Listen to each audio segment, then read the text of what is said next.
Mix versi B. Mengungkap fakta secara nyata. Cit, kamu bayangin deh, kamu lagi pulang sekolah, lagi jalan santai, sambil mikirin mau makan apa di rumah. Tas sekolah masih di punggung, jaket masih nempel di badan, lalu di sebuah tikungan, seseorang nyamperin kamu. Senyumnya ramah, dandanya sopan, seolah nggak ada yang aneh.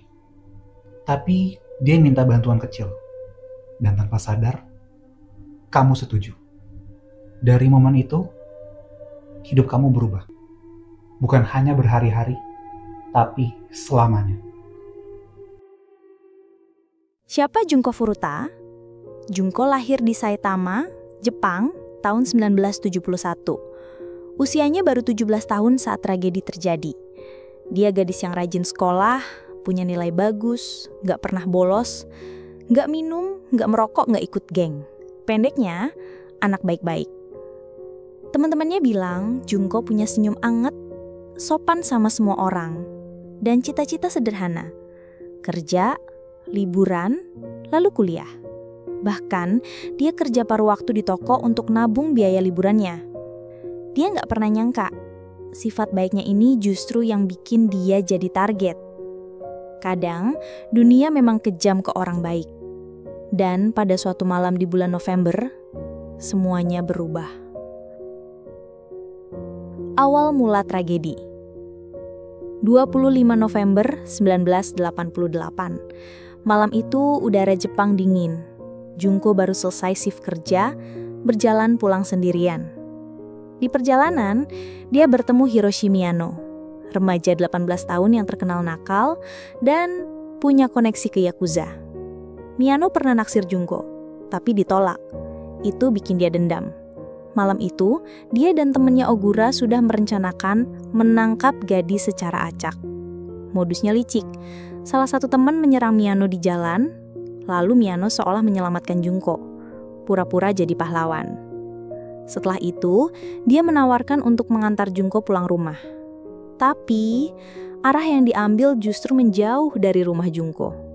Sejak langkah pertama menjauh itu, nggak ada jalan balik lagi. Siapa aja pelakunya? Hiroshi Miyano, otak utama, kejam, percaya diri karena dilindungi geng. Jo Ogura, sadis, suka pamer kejahatan ke teman. Shinji Minato, anak pemilik rumah tempat Junko disekap. Yasushi Watanabe, ikut menyiksa dan memperkosa Junko.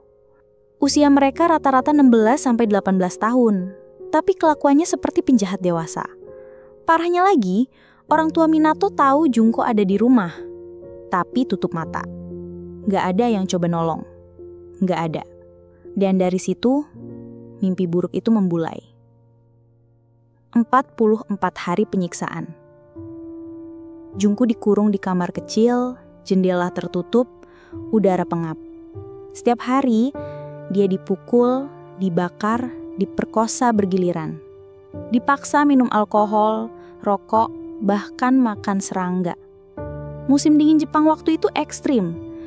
Dia sering dipaksa keluar tanpa pakaian, hanya untuk dilihat mereka tertawa. Telepon dari orang tua? Ada. Tapi Junko dipaksa bilang kalau dia kabur dari rumah. Lebih dari 100 orang tahu kabar Junko, tapi nggak ada yang melapor. Bayangin, 44 hari, bukan 44 menit. Setiap jam terasa seperti siksaan tanpa ujung. Cara Junko bertahan. Meski disiksa, Junko tetap berusaha bertahan hidup. Dia pura-pura ramah, bahkan ikut bermain game arcade dengan pelaku. Strategi agar mereka lengah. Dia makan kalau diberi, menjaga sisa tenaga yang ada. Ada harapan kecil dia akan dilepaskan. Tapi, setiap kali harapan itu muncul, Miyano memastikan itu nggak terjadi. Hingga akhirnya, malam itu jadi akhir segalanya. Hari terakhir Junko. 4 Januari 1989. Junko kalah main mahjong melawan pelaku. Kemarahan mereka meledak. Pukulan, tendangan, hantaman benda keras, luka bakar. Tubuh Junko lemah. Nafasnya pelan hingga akhirnya dia tak sadarkan diri. Malam itu, dia meninggal. Bahkan di detik terakhir, dia sendirian di ruangan yang penuh kebencian. Penemuan mayat. Panik, pelaku memasukkan jasad Jungko ke drum metal besar. Drum itu diisi beton, lalu dibuang di area industri. Beberapa minggu kemudian, polisi menemukannya saat menyelidiki kasus lain. Saat drum dibuka, bau menyengat langsung keluar. Di dalamnya, jasad Jungko masih mengenakan pakaian terakhirnya. Dan dari situ, seluruh Jepang dikejutkan. Proses pengadilan. Keempat pelaku diadili, tapi karena mereka di bawah umur, identitas dilindungi, hukuman ringan. Hukuman terberat 20 tahun penjara. Publik marah besar. Media akhirnya membocorkan nama asli mereka. Ironisnya, beberapa pelaku kembali melakukan kejahatan setelah bebas. Keadilan terasa nggak cukup. Dampak dan warisan kasus Jungko Furuta. Kasus ini memicu perdebatan soal hukum remaja di Jepang. Banyak dokumenter, artikel, dan buku yang mengangkat kisahnya. Komunitas online bahkan mengadakan doa tahunan mengenang Jungko. Kasus ini jadi pengingat. Diam terhadap kekerasan sama aja membiarkan kejahatan terjadi. Dan di sini kita masuk ke pelajaran terbesarnya. Kisah Jungko Furuta memang gelap, tapi justru di situ kita belajar. Kejahatan seringkali terjadi di depan mata. Kalau kamu lihat atau curiga ada orang dalam bahaya, laporkan.